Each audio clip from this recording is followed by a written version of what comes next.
No es tu hijo. Hazte la prueba. Ella se rió mientras bebía vino. Yo lo hice. 0%. Entonces creé una carpeta, llamé a un abogado y esperé. 8 meses después, ella estaba parada en un camino de entrada que ya no era suyo, preguntándose en qué momento todo salió mal. Mi nombre es Matthew Barnes. Tengo 43 años. Soy el director de garantía de calidad en Meridian Pharmaceuticals, aquí en Indianápolis. Llevo 11 años en la empresa. Me abrí camino desde oficial de cumplimiento de planta hasta dirigir un departamento de 22 personas. Mi trabajo es simple en teoría, asegurarme de que nada salga de nuestras instalaciones si no debe hacerlo. Leo datos. Detecto anomalías. Capto cosas que otras personas pasan por alto. Profesionalmente, soy muy bueno en ello. Personalmente, fui la última persona en la habitación en ver lo que tenía justo enfrente. Isabella y yo llevábamos casados 16 años. Nos conocimos cuando yo tenía 27 y ella 25. Ambos estábamos en una conferencia en Cincinnati. Ella estaba en ventas farmacéuticas. Yo apenas empezaba en cumplimiento. Nos casamos 14 meses después. Nuestro hijo Kyle nació cuando yo tenía 28. Ahora tiene 15, es alto como yo, más callado de lo que cualquiera de nosotros fue a su edad. Durante los últimos 2 años, Isabella había estado trabajando directamente bajo las órdenes de Conrad Ban, vicepresidente ejecutivo de Aldroneal Solutions, uno de nuestros mayores socios de distribución. Conrad era el tipo de hombre que tenía una opinión sobre las cosechas de vino y se aseguraba de que la supieras.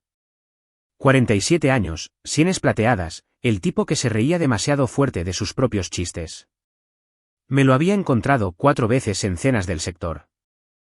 Cada vez me estrechaba la mano como si me estuviera haciendo un favor. Noté las señales de la misma manera que notas una fuga lenta. No todas a la vez, sino en pequeños detalles acumulativos. Llegadas más tarde por la noche, un segundo teléfono al que llamaba su línea de trabajo. La forma en que inclinaba su pantalla lejos de mí cuando pasaba caminando. Me dije a mí mismo que era estrés. Me dije que era una fase. Me dije muchas cosas que me mantenían cómodo y ciego. La noche en que todo cambió comenzó como cientos de otros martes por la noche. Kyle estaba arriba terminando la tarea. Isabella había abierto una botella de Cabernet y estaba sentada en la isla de la cocina desplazándose por su teléfono mientras yo limpiaba después de la cena. La televisión estaba encendida de fondo, algún programa de renovación de casas que ninguno de los dos estaba viendo realmente. Ella dijo algo sobre Conrad cerrando un gran contrato con una red de hospitales en Chicago. Hice un sonido que significaba que estaba escuchando.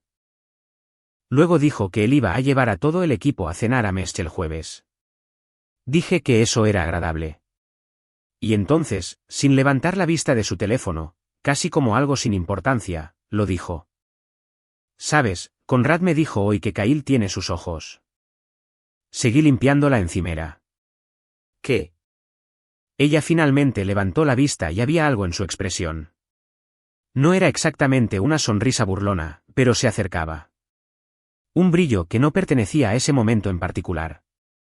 Solo digo, continuó Isabella, agitando su vino lentamente. El parecido es algo extraño. La misma línea de las cejas, la misma mandíbula.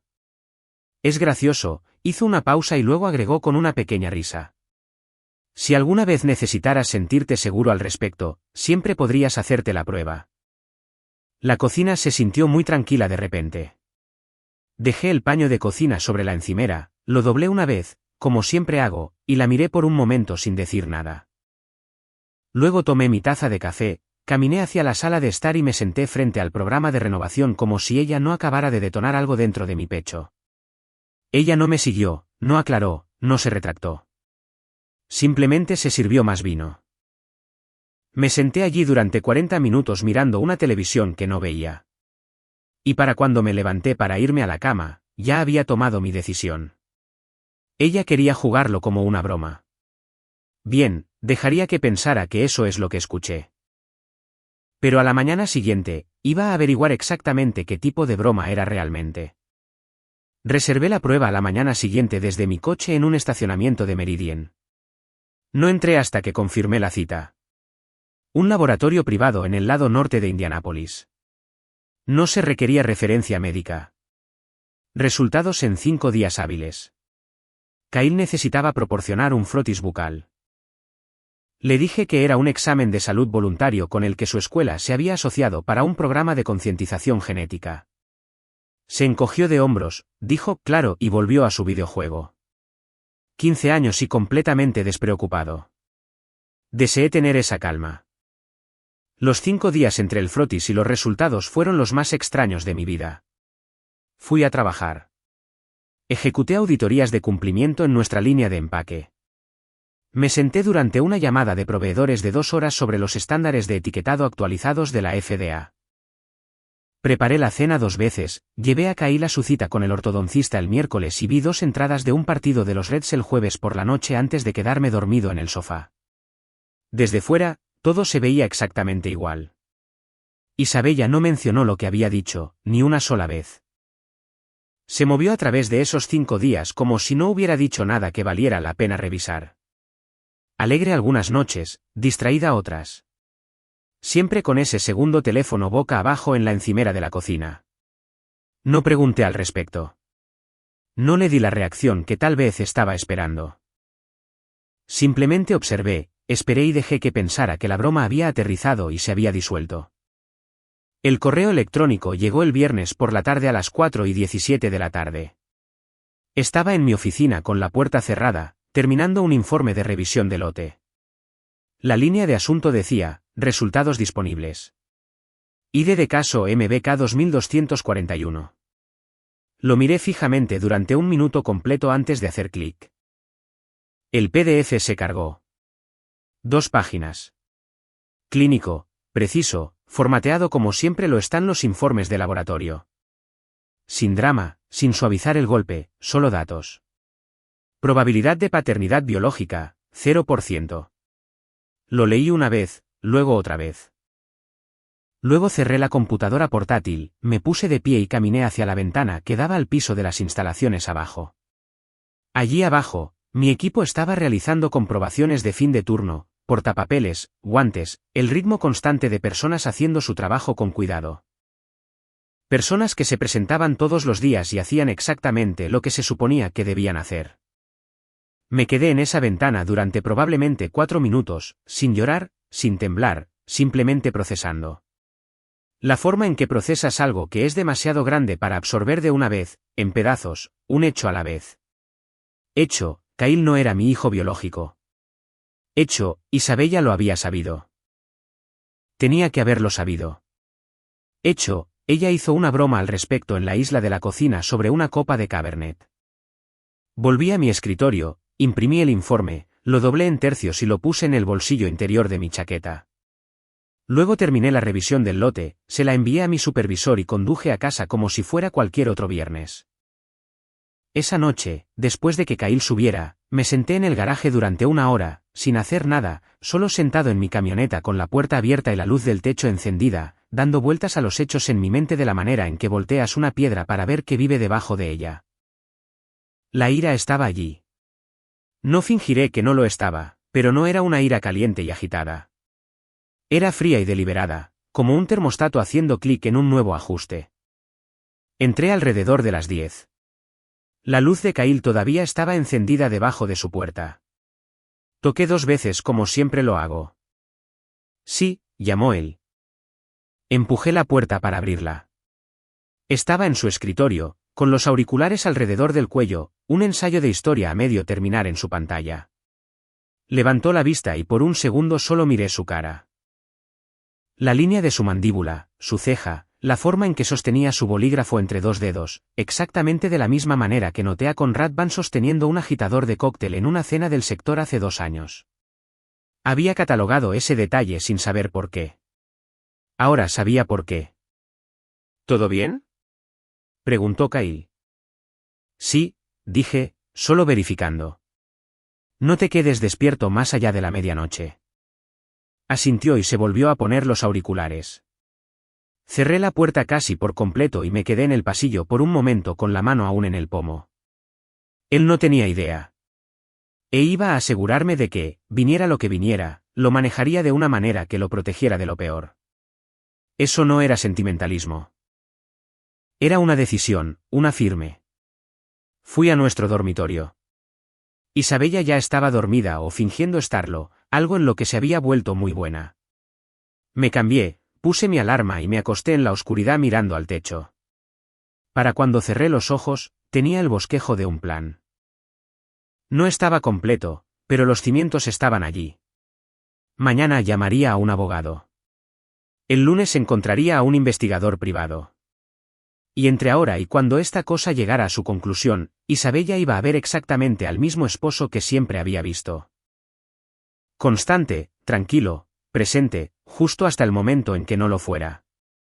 La oficina de Raymond Sloan estaba en el piso 14 de un edificio en el centro, en Illinois Street. El tipo de oficina que no se anuncia ruidosamente, pero que habla claramente a cualquiera que preste atención. Sin área de recepción llamativa, sin carteles motivacionales, solo muebles sólidos, estantes organizados y un hombre detrás del escritorio que parecía haber visto todas las versiones de la conversación que estábamos a punto de tener. Llamé el lunes por la mañana desde mi camioneta antes del trabajo. Su asistente me dio un espacio el jueves. Lo tomé. Ese mismo lunes por la noche, llamé a mi padre. Roy Barnes tenía 71 años y todavía vivía en la casa donde crecí, un rancho de 2 habitaciones fuera de Terre Haute, a 45 minutos al sur de Indianápolis. Había sido infantería del ejército, 2 turnos en Vietnam, el tipo de hombre que arreglaba las cosas él mismo y nunca gastaba más palabras de las que requería la situación. Después de que mi madre falleció hace 9 años, se había asentado en una vida tranquila de carpintería, un juego de póker semanal con los mismos 4 hombres que conocía desde hacía 30 años y cenas dominicales ocasionales en mi casa que siempre afirmaba que no eran necesarias. Pero a las que nunca faltaba. Conduje hasta allá en lugar de llamar.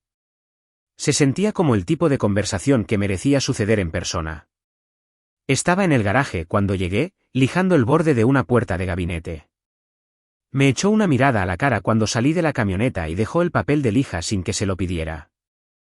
Nos sentamos en la mesa de su cocina con un café que hizo demasiado fuerte, como siempre lo hacía. Y le conté todo, la broma en la isla de la cocina, la prueba, el resultado, el cero. Lo expuse en orden, llanamente, de la manera en que presentaría un hallazgo de cumplimiento en el trabajo. Estos son los hechos. Esto es lo que significan. Aquí es a donde vamos desde aquí. Él escuchó sin interrumpir. Cuando terminé, se quedó callado por un largo momento, con ambas manos envueltas alrededor de su taza. Luego dijo, a mí me pasó lo mismo. 1974. Lo miré. Tu madre, dijo, y luego se detuvo, pareció sopesar algo y continuó. Antes de ti, hubo otro hombre. Ella me lo dijo cuando tenías unos 3 años. Dijo que lo había estado cargando el tiempo suficiente. Hizo una pausa. Ese no era tuyo para cargar. Y este no es de Kyle. La cocina estaba muy quieta. ¿Qué hiciste? Pregunté. Miró su café. Tomé la decisión equivocada. Lo enterré. Me dije que era por la familia. Me miró a los ojos. Pasé los siguientes 20 años preguntándome qué hubiera pasado si lo hubiera manejado bien en lugar de solo manejarlo en silencio. No cometas mi error, Matthew. Consigue un abogado. Pon tus papeles en orden. Y no le digas una palabra hasta que estés listo. Conduje de regreso a Indianápolis con la ventana baja a pesar de que solo hacían 10 grados. Necesitaba el aire. El jueves con Raymond Sloan duró 90 minutos. Traje el informe de laboratorio, un resumen impreso de la línea de tiempo que había reconstruido y una copia de nuestro acuerdo prenupcial, que Isabella una vez había llamado excesivamente cauteloso y luego firmó de todos modos. Sloan leyó todo sin comentarios, hizo 3 notas en un bloc legal y levantó la vista. La cláusula de paternidad en su acuerdo prenupcial es sólida, dijo. La tergiversación de la paternidad biológica desencadena la reversión de activos. Eso es significativo. Se reclinó. Mi recomendación es que no la confrontes todavía. Permíteme conectarte con un investigador primero. La evidencia reunida antes de una confrontación vale 10 veces más que la evidencia reunida después. Ya lo estaba planeando, le dije.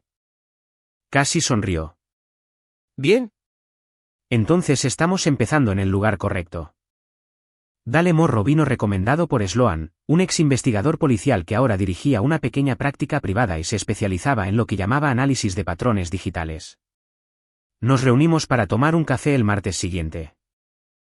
Era un hombre tranquilo, metódico, el tipo de persona que escuchaba más de lo que hablaba. Le expliqué lo que necesitaba. Registros de viaje, registros de hoteles, referencias cruzadas de calendarios, rastros financieros. Cualquier cosa que conectara a Isabella con Conrad Ban durante la ventana que rodeaba la concepción de Kyle. Dale asintió lentamente.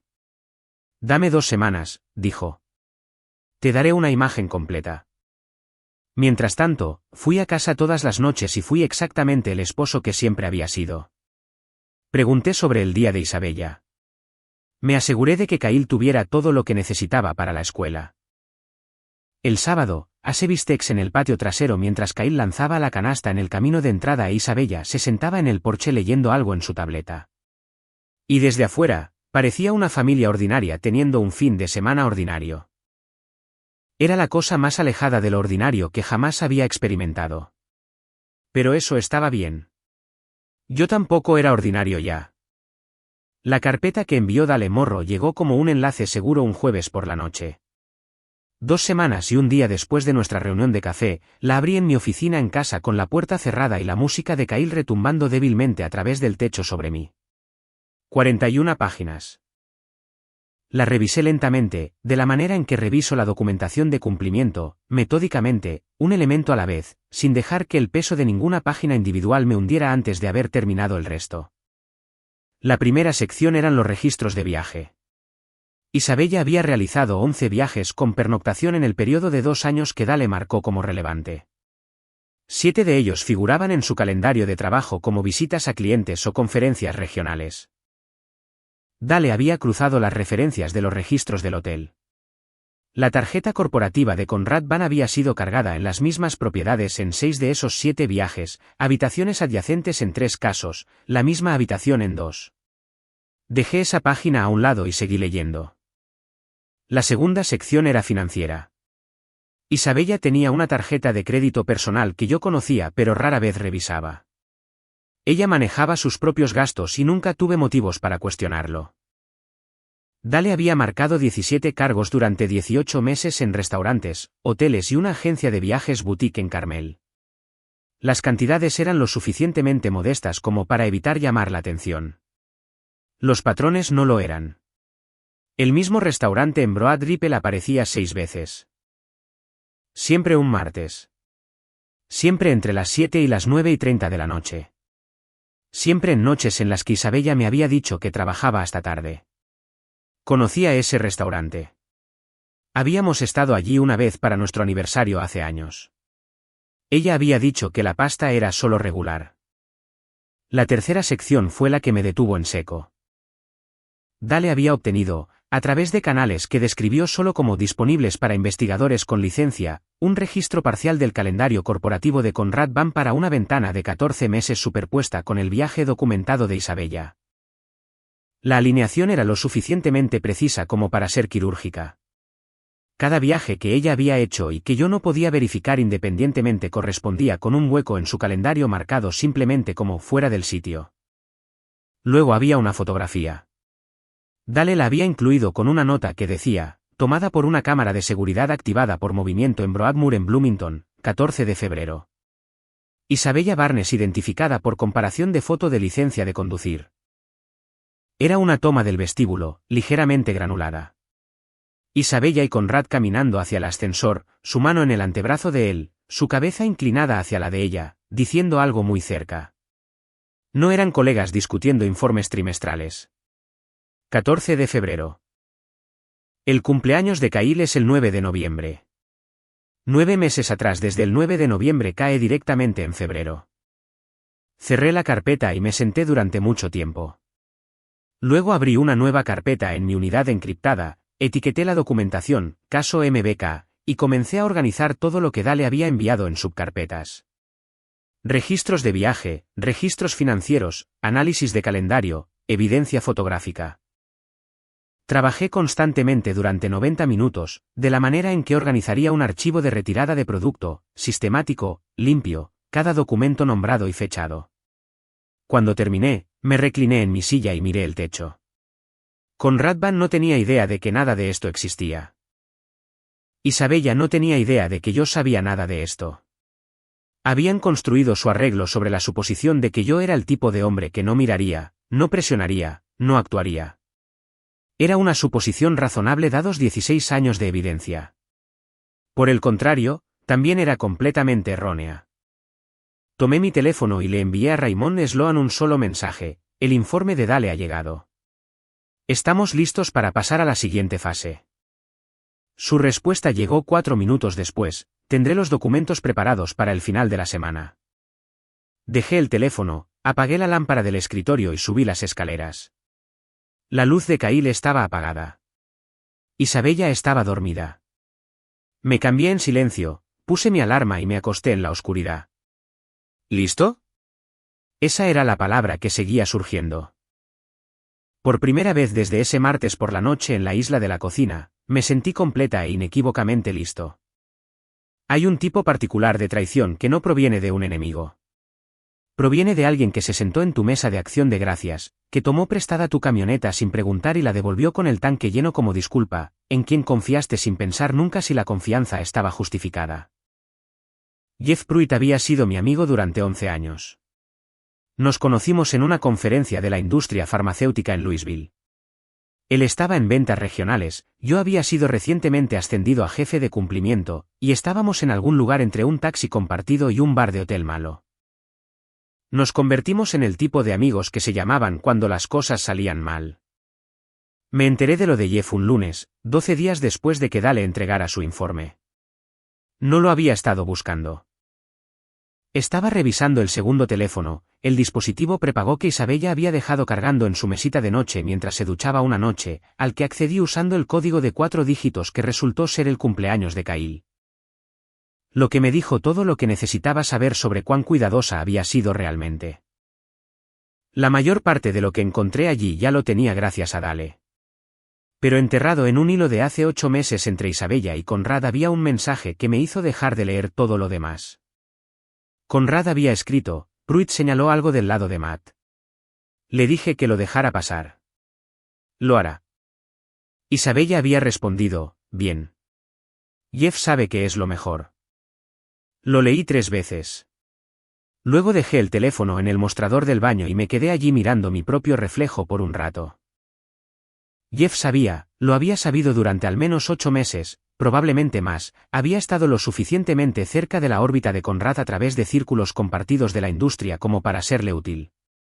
Y no me dijo nada. Ni una palabra, ni una insinuación, ni siquiera el tipo de silencio vago e incómodo que podría haberme llevado a hacer la pregunta correcta. Pensé en la última vez que lo había visto. Una cena en un asador en el lado norte, tal vez hace 6 semanas. Me preguntó cómo estaban las cosas en casa. Dije bien. Asintió y cambió el tema a la línea ofensiva de los Colts y dejé que lo hiciera porque eso es lo que haces cuando confías en alguien. No lo llamé, no lo confronté, no envié un mensaje. Reenvié la captura de pantalla a Dale con una nota: verifica la conexión entre Jeff Pruitt y Conrad Ban. Quiero saber qué tan profunda es. Dale volvió a mí en 4 días. La conexión era profesional más que personal. Jeff había estado consultando informalmente para Aldronealt Solutions a tiempo parcial durante 14 meses, pagado a través de una cuenta de proveedor, no ilegal, pero no revelado. Efectivamente había estado trabajando para el hombre que se acostaba con mi esposa mientras mantenía la pretensión de ser mi amigo. Llamé a Raymond Sloan el mismo día que Dale envió ese resumen. ¿Afecta el caso?, pregunté. No directamente, dijo Raymond. Pero nos dice que Van estaba gestionando información activamente, lo que respalda el argumento de ocultación deliberada. Lo agregaría al archivo. Ya está hecho, dije. ¿Cómo se ve la línea de tiempo la próxima semana?, dijo. Quiero presentar la demanda mientras la evidencia esté fresca y antes de que alguien en su campamento se ponga nervioso. Colgué y me senté en mi escritorio. Fuera de la ventana de mi oficina, el piso de las instalaciones de Meridian estaba ejecutando un turno de producción completo. Líneas moviéndose, comprobaciones siendo registradas, mi equipo haciendo su trabajo con el tipo de precisión constante que había pasado 11 años construyendo. Los observé por un momento. Luego tomé mi teléfono y borré el contacto de Jeff Pruitt. No dramáticamente, solo silenciosamente. De la manera en que eliminas algo de un inventario que ya no pertenece allí. Esa noche, conduje a casa e hice la cena. Kyle bajó buscando algo para picar, vio lo que estaba cocinando y acercó un taburete al mostrador para hablar. Quería saber si yo pensaba que debería probar para el equipo de béisbol juvenil en la primavera. Había sido bueno en la escuela secundaria, pero no había jugado en 2 años. Le dije que debería intentarlo, que tenía un buen brazo y la coordinación para ello, que lo peor que podía pasar era que no entrara en la lista, e incluso entonces estaría mejor por haberlo intentado. Lo pensó, asintió y robó un trozo de pan de la tabla de cortar. Lo vi caminar de regreso hacia las escaleras y pensé en algo que Dale había mencionado de pasada, que años atrás, cuando Kyle había sido cortado de un equipo de la liga recreativa a los 9 años por ser demasiado pequeño. Un hombre de la liga había llamado silenciosamente al entrenador y había abogado por darle otra oportunidad. Ese hombre, según los registros de la liga que Dale había extraído mientras investigaba a Conrad Van, era el propio Conrad. Había estado observando a Kyle desde la distancia durante años, haciendo cosas pequeñas, cosas invisibles, sabiendo muy bien de quién era hijo Kyle en realidad. Me volví hacia la estufa y seguí cocinando, constante, tranquilo, casi listo. Escribí la carta a Arena Van un miércoles por la noche mientras Isabella estaba en una clase de fitness y Kyle estaba en casa de un amigo. Me senté en mi escritorio en la oficina de casa, con la puerta cerrada, y la redacté 3 veces antes de estar satisfecho. No porque no supiera qué decir, sino porque quería que fuera exactamente correcta, clara, fáctica, imposible de descartar como ruido emocional. Eran 2 párrafos. El primero identificaba quién era yo y establecía la naturaleza de la información que estaba compartiendo. El segundo declaraba los hechos llanamente, la superposición documentada de viajes, los registros del hotel, la fotografía de Bloomington fechada el 14 de febrero y el resultado de paternidad. No usé lenguaje cargado. No editorialicé. Lo escribí de la manera en que escribiría un memorando de hallazgos adversos en Meridian. Esto es lo que muestra la evidencia. Esto es lo que significa. Esto es lo que creo que mereces saber. Adjunté 3 documentos, una copia redactada del informe de laboratorio, una sola página del registro del hotel con ambos nombres resaltados y la fotografía de Bloomington. Luego la envié por correo desde una oficina postal en el lado este de Indianápolis, lejos de nuestro vecindario, un jueves por la mañana antes del trabajo. Raymond me había aconsejado que la enviara.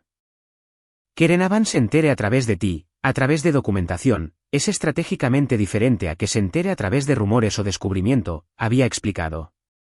Si ella actúa, la presión sobre Van aumenta sustancialmente antes de que presentemos la demanda. Lo que no había anticipado era cuán rápido actuaría ella. 8 días después de enviar la carta, apareció una solicitud de divorcio en el sistema judicial del condado de Marion. No la de Arena, ella estaba en el condado de Hamilton, pero estaba conectada. Un colega de Raymond la marcó. Dana Whitmore contra Charles Whitmore, presentada en el condado de Hamilton.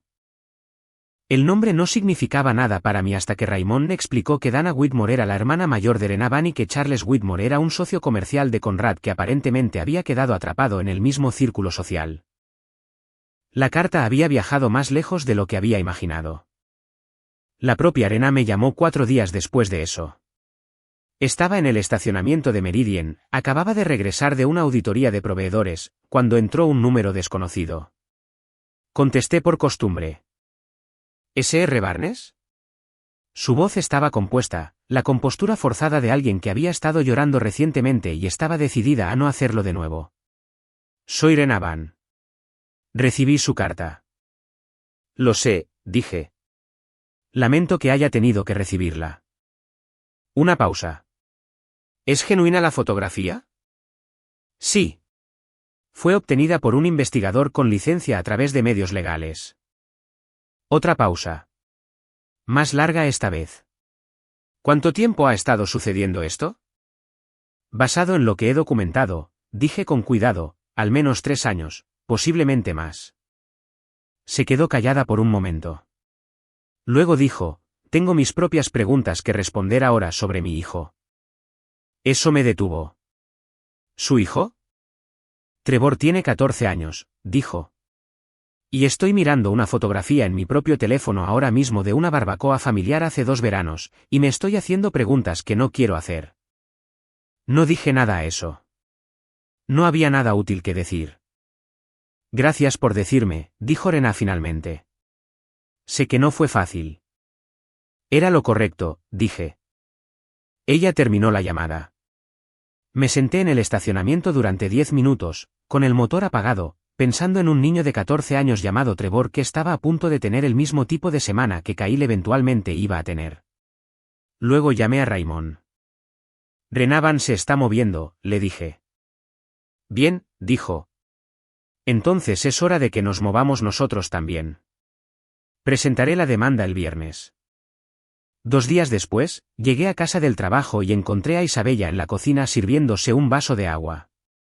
Me senté en la mesa de la cocina, dejé mi maletín y dije, tenemos que hablar. Ella se dio la vuelta. Algo en mi voz, no el volumen, no la ira, solo una cualidad particular de finalidad hizo que se quedara muy quieta. Está bien, dijo lentamente.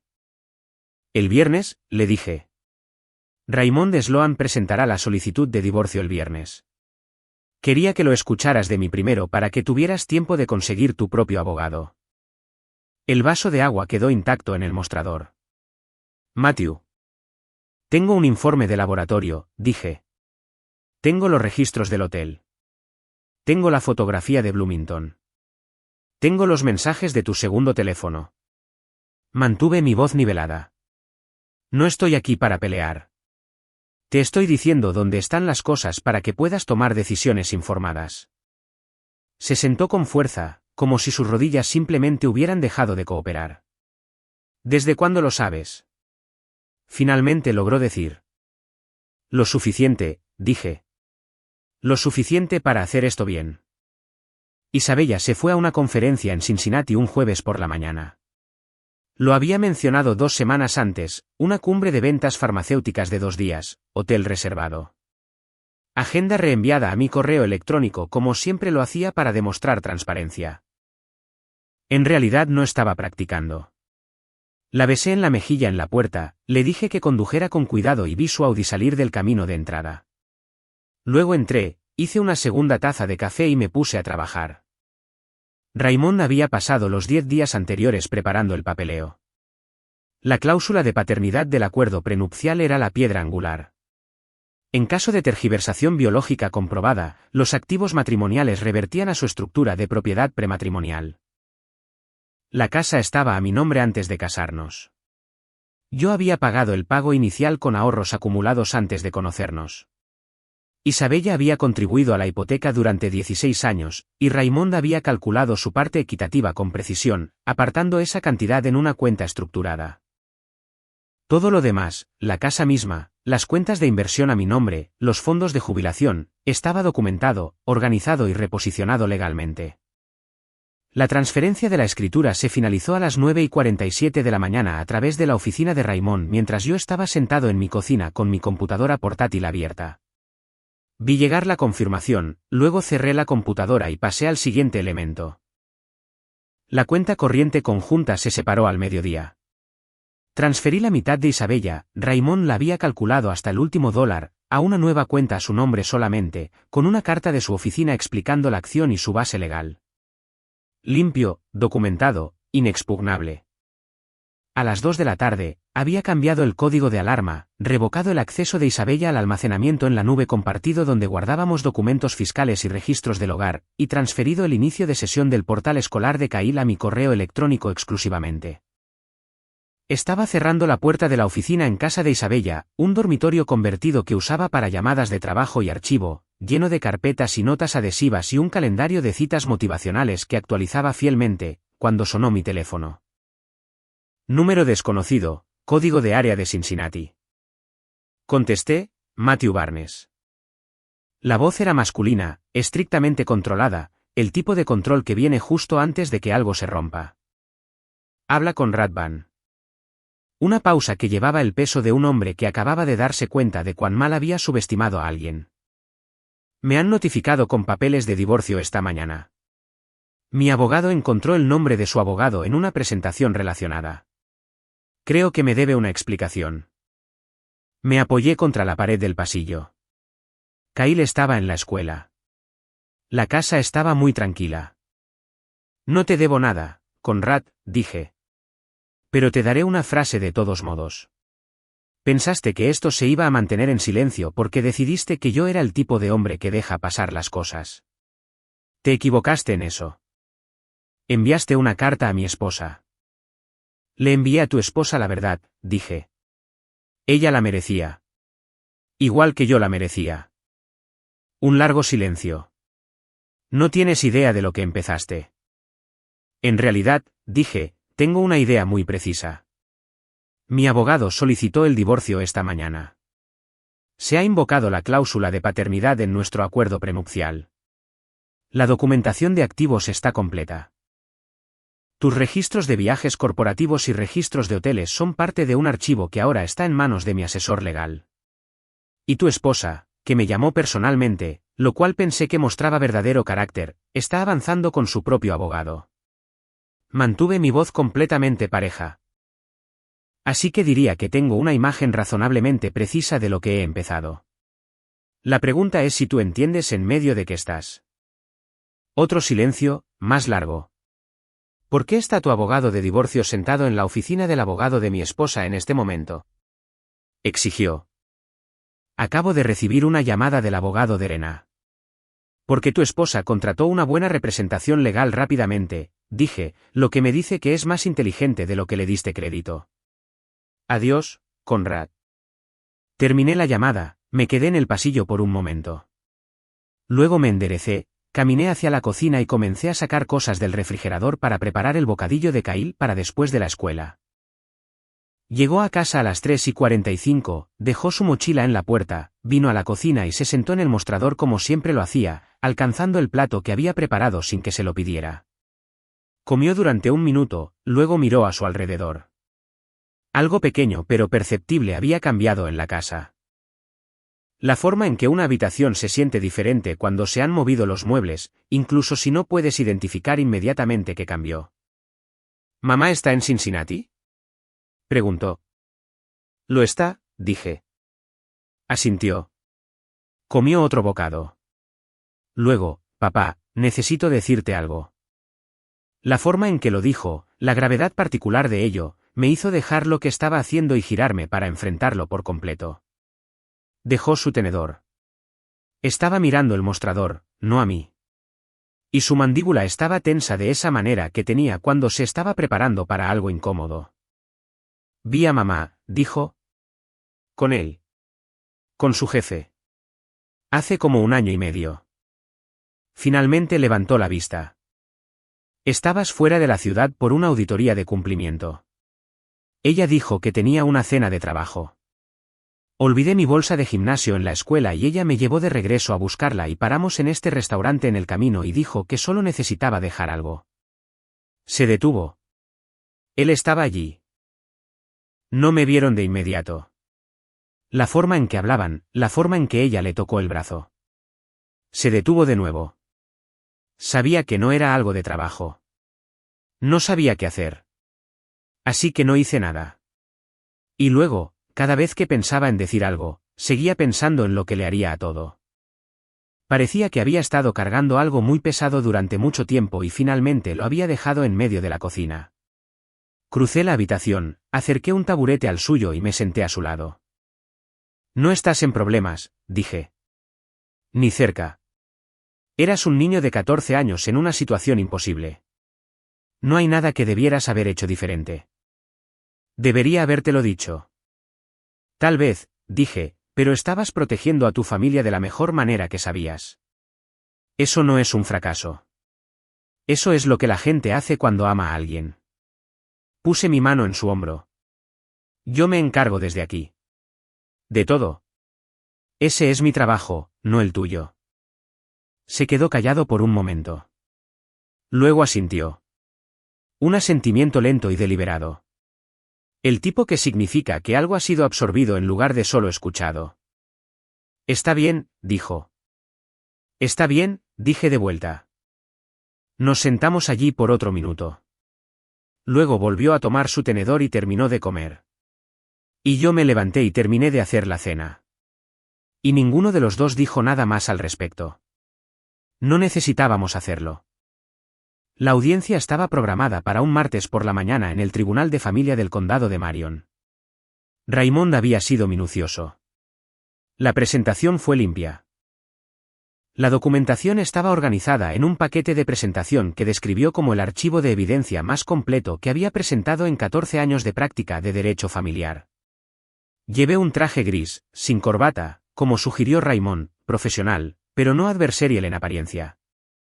Isabella entró con su abogado, un hombre llamado Gerald Fitch, que tenía reputación de posturas agresivas en audiencias preliminares y tendía a presentar mociones de la manera en que algunas personas lanzan cosas, con frecuencia y con más fuerza que precisión.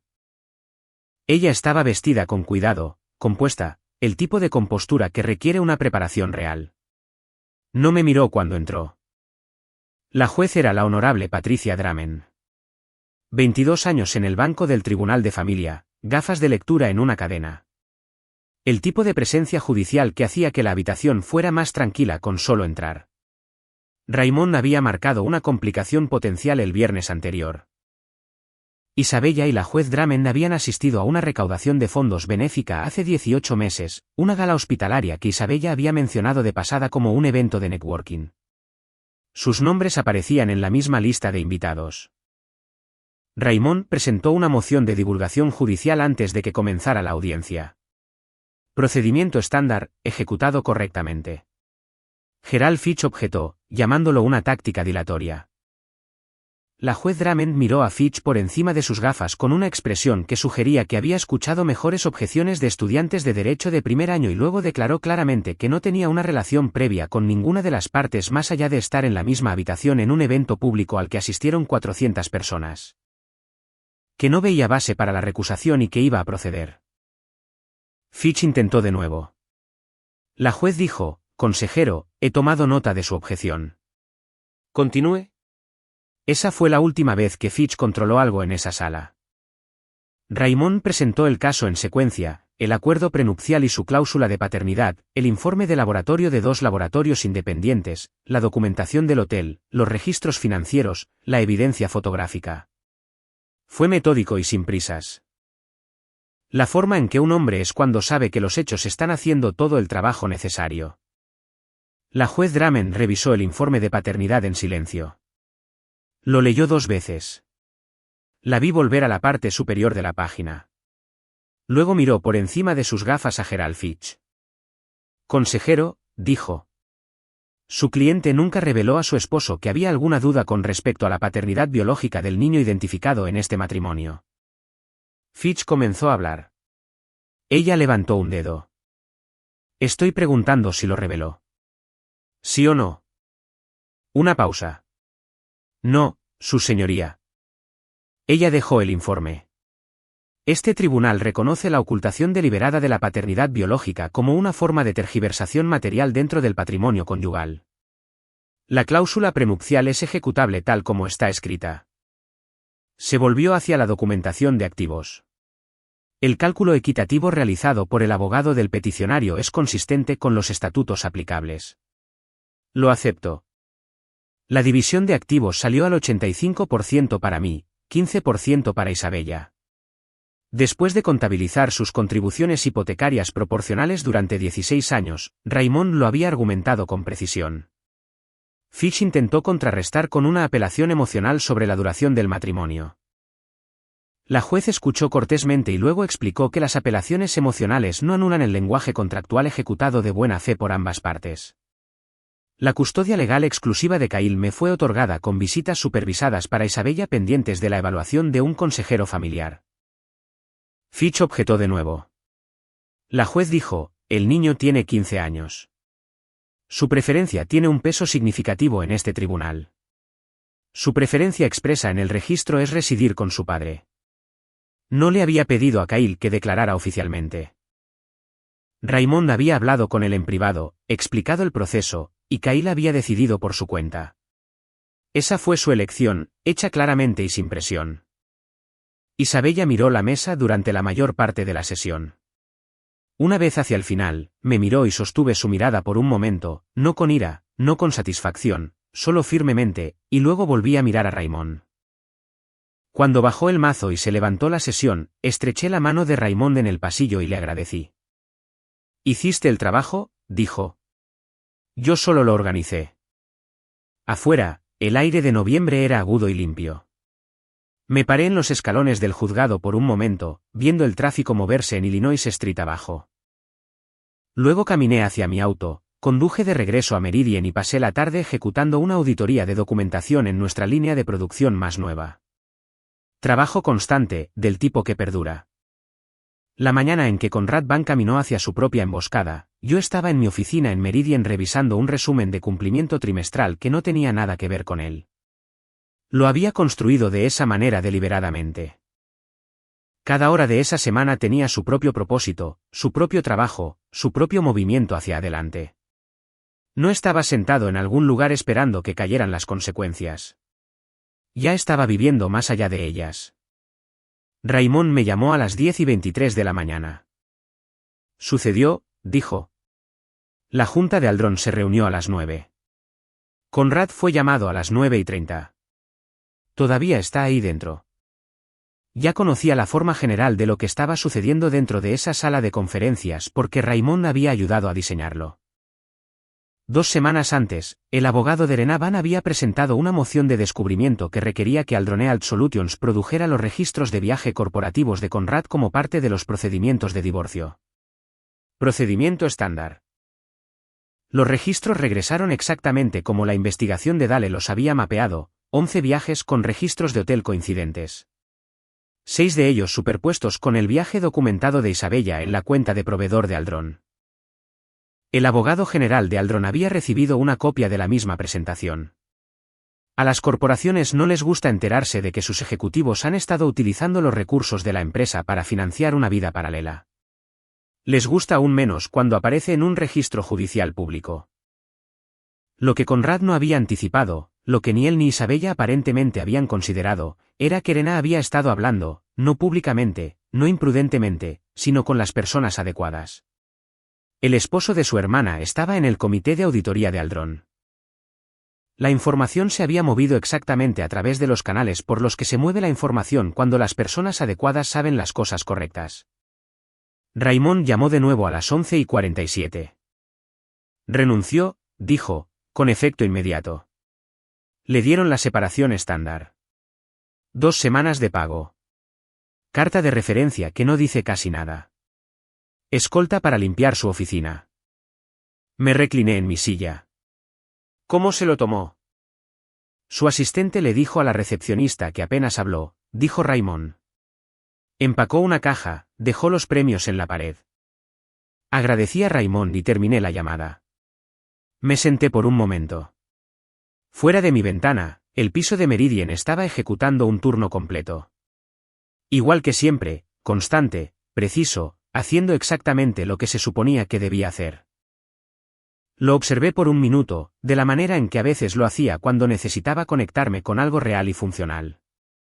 Luego volví al resumen de cumplimiento. Esa noche, Isabella llamó. Se estaba quedando en casa de su hermana en Carmel. Se había mudado la semana después de la audiencia, llevándose lo que el tribunal había designado como suyo, que era considerablemente menos de lo que había imaginado. Intentó una vez cargar el SV con artículos que no estaban en la lista aprobada. Yo había salido al camino de entrada y dije con calma, Raymond tiene el inventario. Esos artículos no están en él. Ella los volvió a poner sin más discusión. Ahora llamaba porque Conrad la había llamado, porque las paredes se habían cerrado desde 2 direcciones a la vez, y se había quedado sin lugares para redirigir la presión. ¿Perdió su trabajo?, dijo. El tono no era exactamente de dolor. Era la planitud particular de alguien que ve cómo una estructura que había construido con mucho cuidado se desmorona de una manera que no puede detener.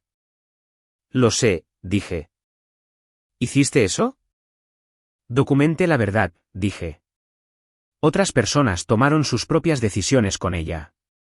Así es como funciona la responsabilidad, Isabella. No requiere que yo haga mucho una vez que la evidencia está en las manos adecuadas. Un silencio.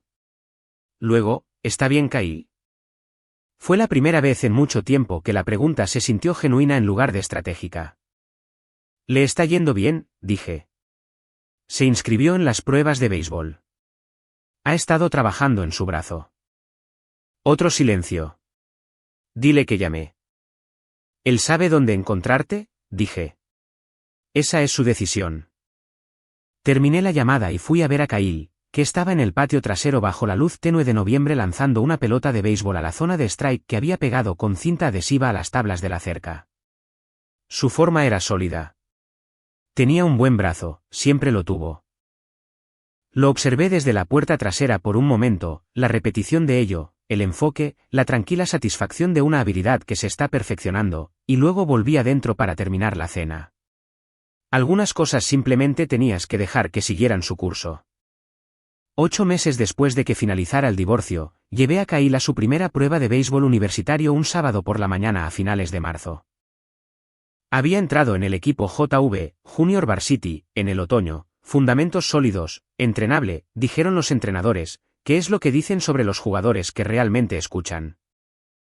Ahora, estaba presionando para el equipo universitario como estudiante de segundo año, lo cual era ambicioso, y se lo dije. Y él había dicho que prefería intentar y fallar que no intentarlo en absoluto. Le dije que esa era exactamente la respuesta correcta. Condujimos hasta los campos de la escuela temprano en la mañana, el aire aún con el último frío del invierno, y me senté en las gradas con un termo de café mientras él realizaba ejercicios con los otros candidatos. No era el niño más rápido allí. No era el más fuerte, pero era constante.